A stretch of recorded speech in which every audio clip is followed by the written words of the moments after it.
Alors, aujourd'hui, une vidéo un petit peu hors sujet qui ne vous intéressera peut-être pas tant que ça si vous n'êtes pas étudiant en médecine, mais on va faire ensemble une épreuve de lecture critique d'articles. C'est une des matières qu'il y a au concours national classant qu'il y a à la fin des études de médecine.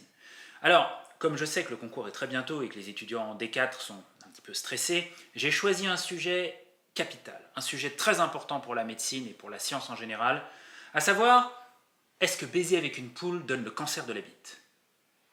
Ou plus scientifiquement, le sexe avec les animaux, caractéristiques de comportement et possible association avec le cancer du pénis. Une étude multicentrique.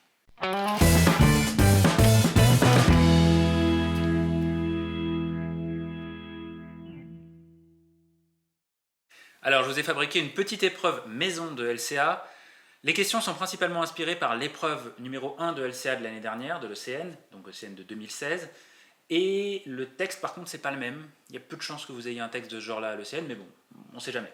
Donc, dans un premier temps, je vous propose de mettre sur pause, d'aller lire le texte, de répondre aux questions, et ensuite on fera la correction ensemble. Ça y est, vous avez répondu aux questions? Alors, on est parti. Question 1. Il s'agissait d'une étude randomisée. Bien sûr que non, il n'y a que les essais cliniques qui sont randomisés. Une étude rétrospective. Oui, les cas témoins sont des études rétrospectives par définition. Dans un cas témoin, vous définissez votre groupe d'études en fonction du fait s'ils sont malades ou pas. Et vous regardez ensuite dans le passé, rétrospectif, regardez dans le passé, regardez en arrière, vous regardez s'ils étaient exposés à quelque chose ou pas. Donc vous avez sélectionné vos patients en fonction de leur maladie et vous regardez en arrière, cas témoin, rétrospectif. Pour les cohortes, il pourrait y avoir une petite discussion, en général c'est prospectif, mais il existe des cohortes un peu particulières qu'on appelle cohortes historiques, sur lesquelles on pourrait discuter, et je ferai une vidéo là-dessus. L'étude était observationnelle, oui, c'était pas une étude expérimentale, à savoir un essai clinique, donc c'était observationnel. S'agissait-il d'une étude étiologique? Oui, c'est à peu près synonyme à étude analytique. Là, on est en train de rechercher une étiologie, une raison pourquoi on a un cancer du pénis. Est-ce qu'il s'agissait d'une étude prospective? Non, on a dit que c'était une étude rétrospective, donc pas prospective. Alors, question 2. Dans cette étude, les critères de sélection des cas étaient, c'est une question classique, quels sont les critères de sélection, critères d'exclusion, etc. Alors, première réponse, seulement des nouveaux cas de cancer du pénis. Non. Il est précisé dans le texte que ce sont les nouveaux cas de cancer du pénis et les cas déjà diagnostiqués de cancer du pénis qui vont permettre de définir les cas. Deuxième question, ce sont des patients consultant dans des centres d'urologie et de cancérologie au Brésil. Oui, c'est vrai, pas de souci. Dans cette étude, critères de sélection, étaient représentatifs de la population générale brésilienne. Pas du tout, on est en train de parler des cas. Les cas ici, ce sont des gens qui ont des cancers du pénis.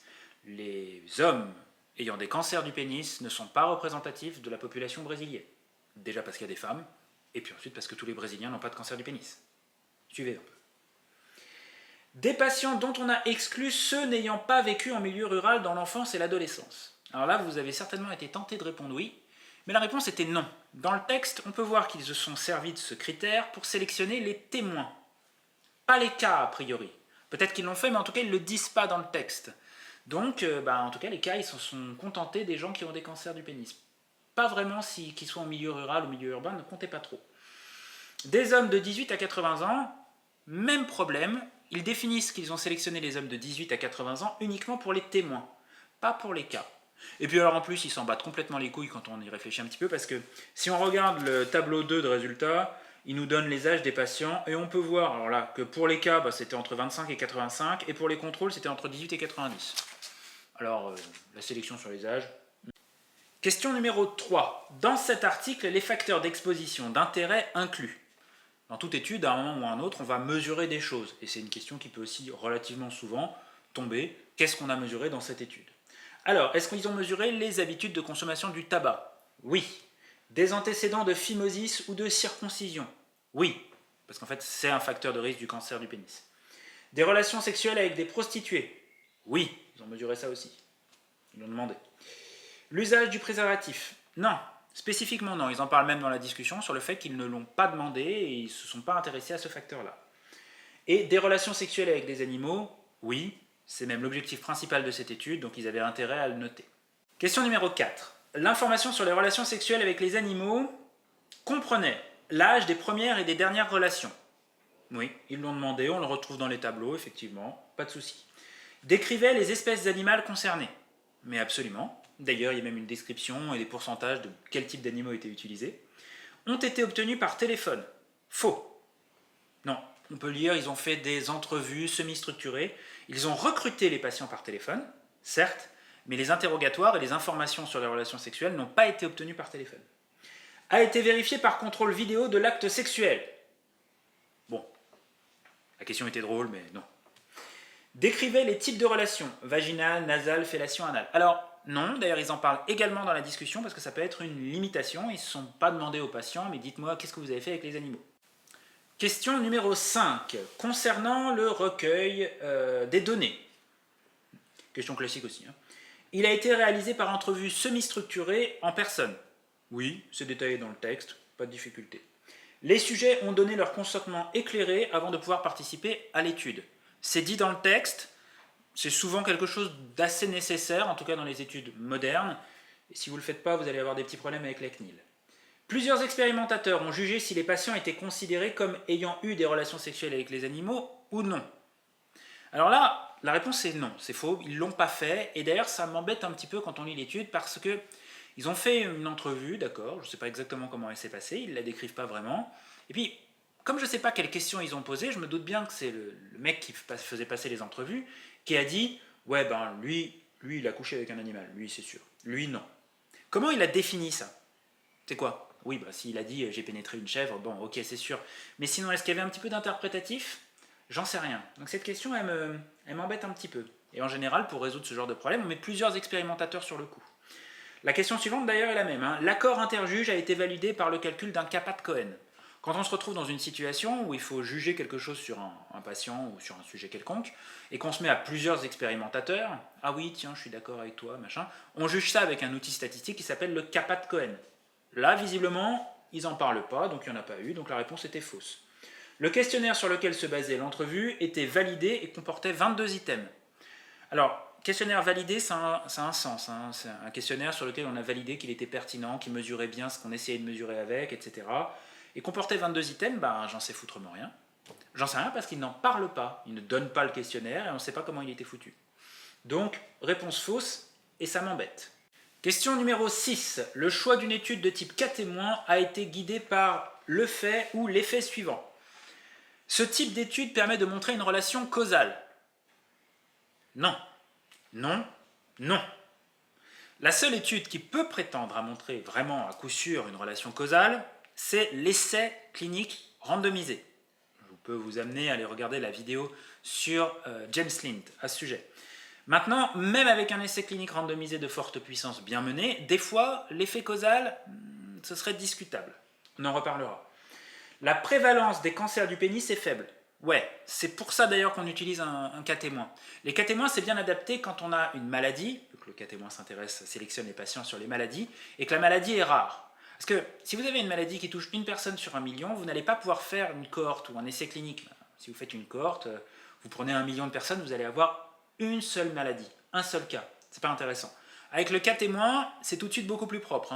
Vous prenez que les gens qui sont malades et vous regardez dans le passé ce qui s'est passé. Donc, effectivement, ça c'est bien adapté. Quand la prévalence de la maladie est faible, c'est le cas témoin. Réaliser un essai clinique ne serait ni très éthique, ni très réalisable. Ouais, imaginez un peu l'essai clinique. Ce type d'étude ne présente généralement pas de biais. Non. La plupart des études présentent des biais, même les essais cliniques randomisés de forte puissance peuvent avoir des biais, il n'y a pas de souci. Le niveau d'exposition aux facteurs de risque étudiés peut être déterminé précisément. Pas du tout, ça va dépendre de plein de choses, notamment de questionnaires, de biais de mémorisation. Donc l'exposition aux facteurs de risque, au contraire, même c'est un peu fumeux parfois. Question numéro 7. D'après le tableau 2, typique d'une épreuve de LCA, savoir lire et commenter les résultats d'un tableau, 67,3% des patients du groupe témoin étaient fumeurs. La réponse est faux. Et alors c'est un peu piège parce que je pense que beaucoup de gens vont tomber là-dedans. Si on regarde effectivement dans le groupe contrôle, donc les témoins, et qui fument, donc smoking catégorie yes, on peut voir qu'il y a 171 personnes qui ont répondu oui, dans le groupe contrôle et que ça représente 67,3%. Donc du coup, vous répondez oui. Mais le pourcentage ici, il faut faire un petit peu attention, il ne correspond pas au nombre de fumeurs dans le groupe témoin. Non, c'est plus vicelard que ça, il correspond au nombre de témoins dans le groupe fumeur. Donc parmi tous les fumeurs de l'étude, il y en avait 67,3% qui sont retrouvés dans le groupe témoin. C'est pas trop ça qui m'intéresse dans une étude cas témoin, c'est plutôt les proportions dans chacun des groupes. Donc déjà je trouve que la présentation est un petit peu vicelarde et je comprends pas trop pourquoi ils ont fait ça. Et puis en plus en tout cas sur la question c'était faux. Donc ça vaut bien le coup de réfléchir en regardant le tableau un petit peu et de comprendre ce qui se passe. Question suivante, 50% des patients de l'étude avaient 59 ans ou plus. Là je ne peux que vous recommander l'épisode 2 de ma chaîne. C'est la définition exacte de la médiane. Donc quand on regarde catégorie, âge pour tous les patients, on voit que l'âge médian de tous les patients c'était 59 ans.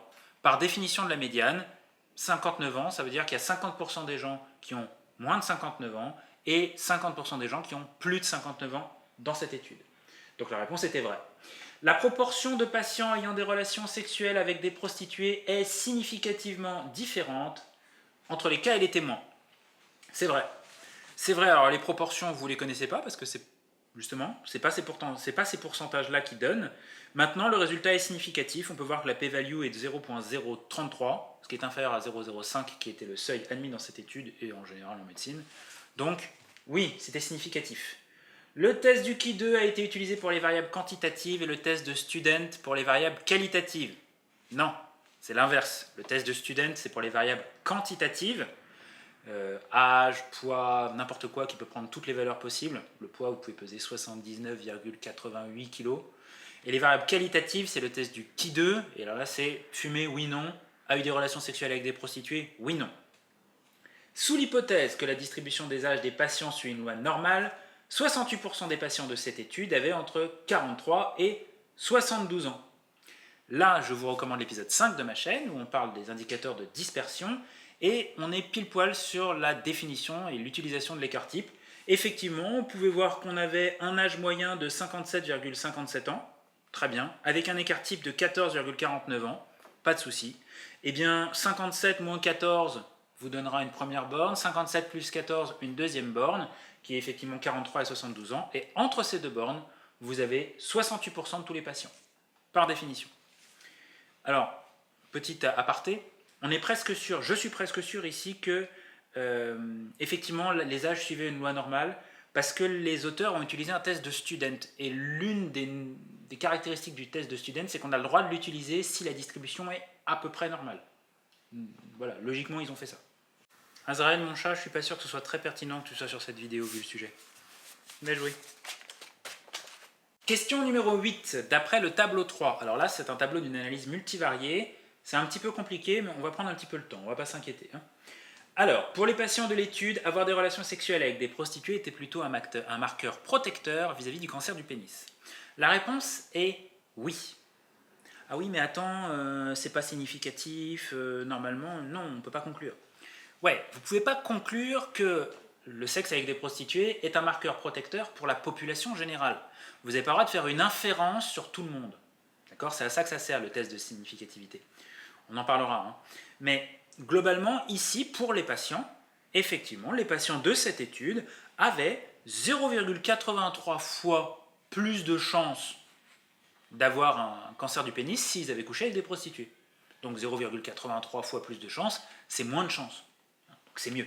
Donc effectivement, c'était un marqueur plutôt protecteur. Mais comme le résultat n'est pas significatif, on ne fait pas d'hypothèse, on n'infère pas ça sur une population générale. Mais pour les patients de cette étude, c'était vrai. Le risque relatif d'avoir un cancer du pénis quand on est fumeur est de 2,71 dans cette étude. Alors non, bon là c'est facile parce qu'il n'y a pas de risque relatif dans ce tableau, il n'y a que des odds ratios, ou en français rapport de cote. L'intervalle de confiance du rapport de cote du facteur de risque être blanc ne contenant pas la valeur 0, on devrait pouvoir conclure à une différence significative entre les blancs et non blancs pour les cancers du pénis. Alors ici ça c'est faux. Alors ça c'est un petit piège qui arrive de temps en temps. En gros dans les résultats on peut vous présenter deux grands types d'intervalles de confiance.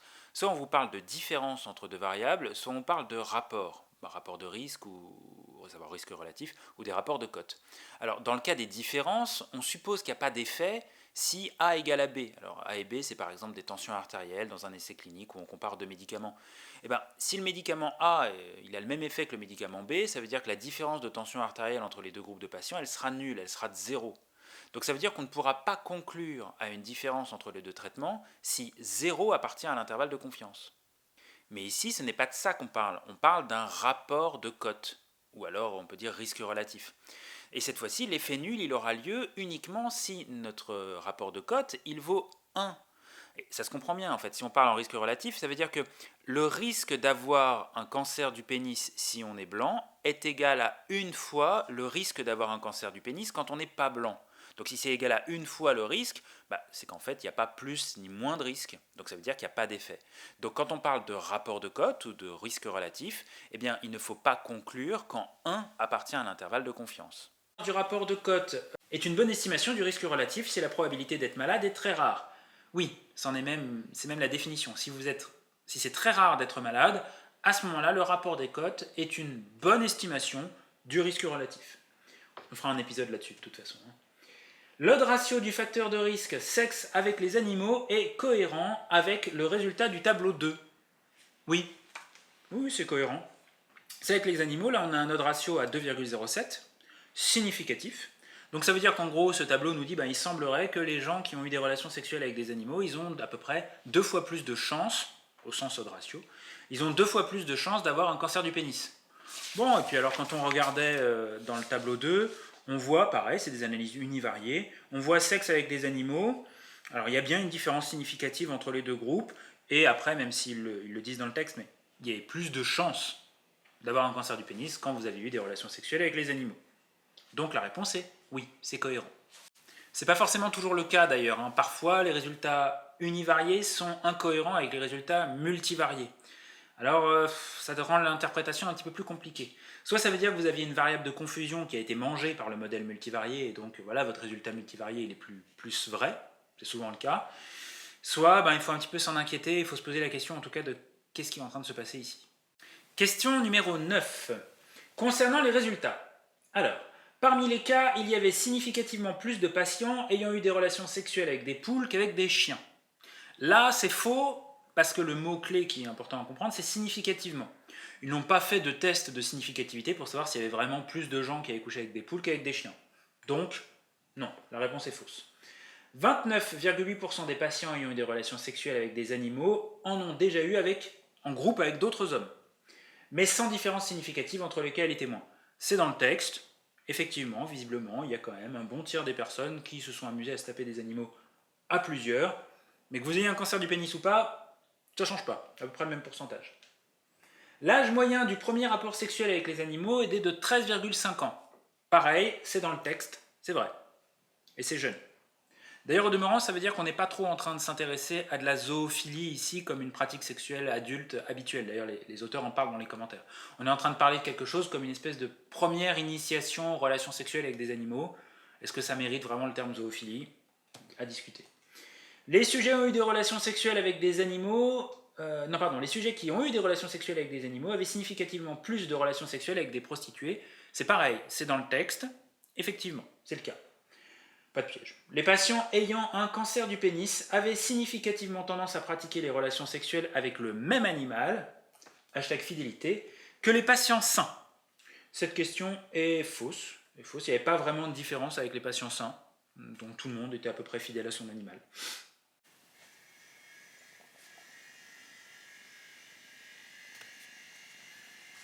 Question numéro 10. Citez le ou les arguments en faveur de la nature causale de l'association retrouvée dans cette étude entre les relations sexuelles avec les animaux et le cancer du pénis.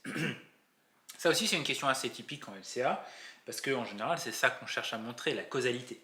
Alors, je vous l'ai dit tout à l'heure, l'étude pour montrer la causalité, on est sûr de notre coup, à peu près, c'est l'essai clinique randomisé. En tout cas ici, alors, l'extrêmement forte association entre la relation sexuelle avec les animaux et le cancer du pénis est un argument de causalité. Non, dans le sens où ici la relation n'est pas extrêmement forte. On peut voir dans le tableau des analyses multivariées, le tableau 3, que en gros, si vous avez un phimosis, vous avez un rapport de cote d'avoir un cancer du pénis qui va être de 10,41. Donc vous avez 10,41 fois plus de chances d'avoir un cancer du pénis si vous avez un phimosis. Pour Sex with Animals, c'est seulement 2,7. Bon, c'est pas extrêmement fort. Moi, je considère que c'est pas une relation extrêmement forte. Alors effectivement, dans les critères de Bradford Hills, la force de l'association, c'est un critère pour conclure à la causalité. Là, c'est pas terrible, c'est faux. L'ajustement sur les facteurs de confusion connus, oui. Plus on ajuste sur des facteurs de confusion, plus on permet d'obtenir un résultat sans facteur de confusion, logique. Donc, plus on peut conclure à la causalité. C'est peut-être pas suffisant, parce que les facteurs de confusion, on a juste mis dans le modèle ceux qu'on connaissait. Il y en a peut-être d'autres qu'on ne connaît pas, qui malheureusement posent problème. La séquence temporelle entre l'exposition et l'événement de santé étudié. Oui, effectivement, là, les patients ont d'abord eu des relations sexuelles avec les animaux, puis ont eu un cancer du pénis. Dans une étude cas témoin, on a ce cheminement. On a effectivement la séquence temporelle. Dans une étude observationnelle, on ne l'aurait pas forcément. L'existence d'une relation dose-effet statistiquement significative. On ne l'a pas. On l'a pas et je vais vous dire, c'est particulièrement dommage dans cette étude. Une relation dose-effet, ça aurait été de dire, les mecs qui ont couché une seule fois avec une chèvre, ils ont moins de cancer du pénis que les mecs qui se sont tapés une chèvre pendant 5 ans, 2 fois par semaine. La réponse à la question est fausse. L'existence d'un mécanisme plausible expliquant le phénomène, lésion du pénis, infection génitale entraînant le cancer. Oui, globalement, si vous avez un mécanisme, c'est quand même mieux. L'épidémiologie, c'est bien, mais avoir des mécanismes, c'est bien aussi. L'evidence-based medicine, c'est un peu un mélange de ces deux trucs-là. Et donc, oui, effectivement, là, il y a des mécanismes, en tout cas, ils en parlent. Bon, oui, pour moi, ça m'aide à parler un petit peu de causalité. S'il n'y a vraiment aucun mécanisme, s'il n'y a aucune espèce d'explication logique, physiopathologique, bon, c'est possible, mais je suis plus inquiet sur la causalité.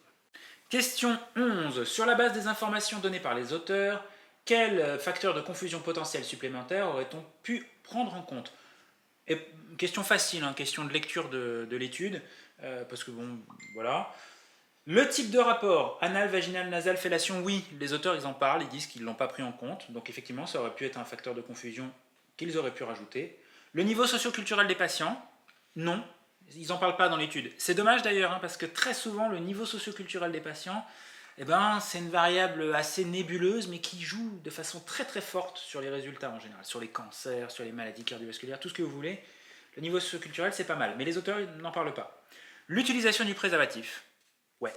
Les auteurs discutent le fait qu'ils sont avant l'épidémie de sida, que l'usage des préservatifs était très peu répandu, donc on ne s'est pas amusé à le mettre dedans. Oui, ils ont certainement raison. Maintenant, une question de plus, une question de moins. Des fois, les questions, c'est chiant dans les questionnaires, mais bon. En tout cas, ils ne l'ont pas pris en compte et ils le disent dans les commentaires. Ils auraient pu prendre cette variable en compte comme un facteur de confusion. Les antécédents familiaux, ça aussi, c'est un grand classique. Ils ne le font pas. Je ne suis pas allé vérifier si le cancer du pénis avait une cause génétique familiale, mais bon, peu importe. Donc, les auteurs n'en parlent pas. L'orientation sexuelle des patients. Alors, je ne sais pas trop à quoi ça leur aurait servi. Mais ils en parlent dans le texte, ils disent qu'effectivement ils ne l'ont pas mesuré, que ça aurait pu être un facteur de confusion. Donc c'était vrai. Question numéro 12, concernant l'analyse multivariée. Elle permet d'avoir l'effet d'un facteur toute chose égale par ailleurs, c'est-à-dire sans l'influence des autres facteurs inclus dans l'analyse. C'est par définition l'analyse multivariée.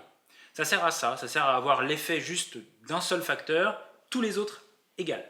Donc là par exemple c'est juste l'effet des relations sexuelles avec les animaux sur le cancer du pénis, mais à niveau de phimosis égal, à consommation de tabac égale, à niveau de relation sexuelle avec les prostituées égal. Donc la réponse est oui. Les auteurs ont présenté les résultats de plusieurs modèles de régression logistique ajustés sur des variables différentes. La réponse est non. Bon, c'est pas très compliqué, ça arrive des fois, il y a des études dans lesquelles effectivement les auteurs présentent plusieurs résultats d'analyse multivariée, avec par exemple un modèle avec juste l'âge, un modèle avec âge, sexe, poids, etc. Et ils en mettent plusieurs. Là, il n'y en a qu'un seul avec juste les variables de la table 3. Le facteur relation sexuelle avec des prostituées est significatif dans l'analyse univariée, mais pas dans la multivariée. Cela pourrait s'expliquer par l'existence d'un facteur de confusion. Oui, exactement, c'est ça. L'analyse univariée, effectivement, montre qu'il existe une différence sur la consommation de prostituées entre les cas et les témoins. D'accord. On fait une analyse multivariée, c'est-à-dire, par exemple, là, phimosis égale, et soudainement, cette différence n'existe plus. Ça voulait peut-être dire que dans l'analyse univariée, il y avait plus de patients qui ont des phimosis qui allaient voir des prostituées. Donc tu voyais un effet des prostituées sur le cancer du pénis, alors qu'en fait non, c'était le phimosis. Mais dans l'analyse multivariée, on prend à phimosis égale, donc ça disparaît. La réponse est donc oui. Elle permet d'obtenir des résultats sans aucun facteur de confusion. Alors là c'est faux, il ne faut pas exagérer. On enlève les facteurs de confusion qu'on a pris en compte dans le modèle. Mais pas tous, il y en a plein qu'on ne connaît pas. Enfin, peut-être. Donc on ne peut pas conclure à aucun facteur de confusion, ça c'est impossible. Elle permet de garantir la causalité des facteurs de risque. Alors, dans une question précédente, on a dit que c'était un argument en plus de la causalité, une analyse multivariée bien menée. Mais certainement pas de garantir. On ne garantit rien du tout, il suffit d'avoir oublié un facteur de confusion et c'est fini. Question numéro 13. Quels sont les biais potentiels de cette étude? Alors ça aussi, la question quels sont les biais de l'étude, vous allez la retrouver dans toutes les épreuves de LCA. Des biais liés à la présence de facteurs de confusion. Alors celle-là, vous pouvez la répondre quasiment tout le temps. Donc oui. Un biais de sélection des témoins. Alors oui, bien sûr, on sélectionne les témoins, mais on les sélectionne comment? Alors là, ils les ont sélectionnés. Alors déjà, il y a un biais qu'on appelle le biais de Bergson, c'est quand on sélectionne des patients que en milieu hospitalier. Ce qui est le cas ici. Est-ce que vraiment les témoins qui ont été sélectionnés parmi les gens qui ont consulté dans un service d'urologie, machin, pour autre chose qu'un cancer du pénis, est-ce qu'ils sont vraiment comparables avec les cas? Je ne suis pas sûr. Donc oui, il y a un biais de sélection potentiel. Biais de classement sur les critères définissant les cas. Alors là, on pourrait discuter. Alors d'abord, un biais de classement sur les critères de sélection, c'est quoi? Ça voudrait dire, est-ce qu'on a correctement défini ce qu'est un cancer? Vous voyez? Et alors moi, je ne pense pas dans cette étude, parce qu'ils utilisent une classification internationale et je pense qu'on ne peut pas trop se tromper. Alors après, biais potentiel, c'est une question que j'ai tirée de l'épreuve de LCA de l'année dernière. À la limite, on pourrait peut-être répondre oui. Enfin, en tout cas, ici, il précise bien qu'est-ce qui nous permet de définir les cas. C'est l'existence d'un cancer défini de façon propre. Moi, j'y crois pas trop. J'ai envie de répondre non. Mais on pourrait discuter, on peut discuter. Vous pouvez discuter dans les commentaires si vous voulez. Un biais de classement sur l'exposition. Oui, alors là, l'exposition, c'est les relations sexuelles avec les animaux. Comme je vous l'ai dit tout à l'heure, on ne connaît pas le questionnaire, je ne sais pas trop, est-ce que je peux vraiment leur faire confiance? J'ai pas toutes les informations, je ne sais pas comment ils ont fait pour dire oui, lui il a couché avec des animaux, lui non. Donc ouais, il y a peut-être un biais de classement. Ça se trouve, il y a des gens, ils ont dit oui, lui il s'est fait une chèvre, c'est acté. Et puis ça se trouve, en fait, non, pas du tout, c'est juste que le mec il a mal expliqué, etc. Donc biais de classement peut-être, oui. Biais d'attrition des populations étudiées? Non. Les biais d'attrition, c'est dans les essais cliniques, c'est quand on a des perdus de vue. Biais d'attrition, pour être précis, c'est quand la population du début a changé par rapport à la population, la population de la fin a changé par rapport à la population du début. Or ici, il n'y a pas de biais d'attrition, on n'est pas dans un essai clinique, donc la réponse est faux.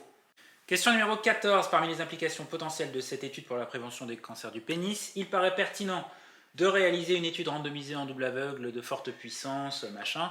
Non.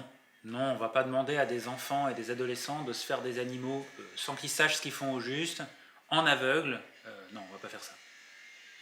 D'inciter les populations à éviter les relations sexuelles avec des animaux ou de recommander le port du préservatif.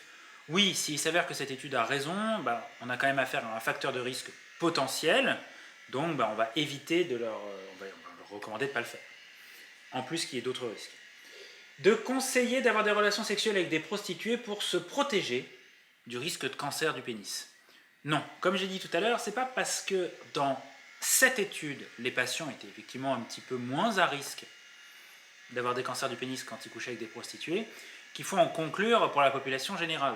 D'abord à cause des biais d'échantillonnage, ensuite parce qu'il y a peut-être un biais de confusion qui est derrière, enfin, je sais pas trop, mais non, on ne fait pas d'extension comme ça. Il est conseillé, il paraît pertinent de connaître les prévalences actuelles dans les différents pays de la pratique de relations sexuelles avec les animaux.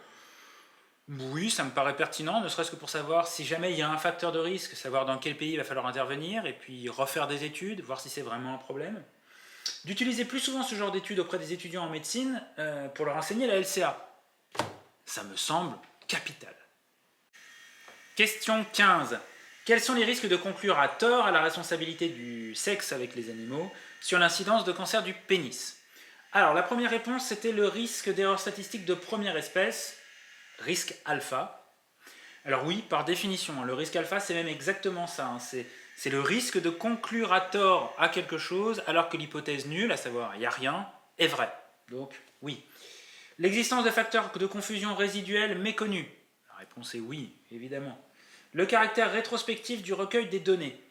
Alors, on pourrait en parler, ça pourrait être discutable.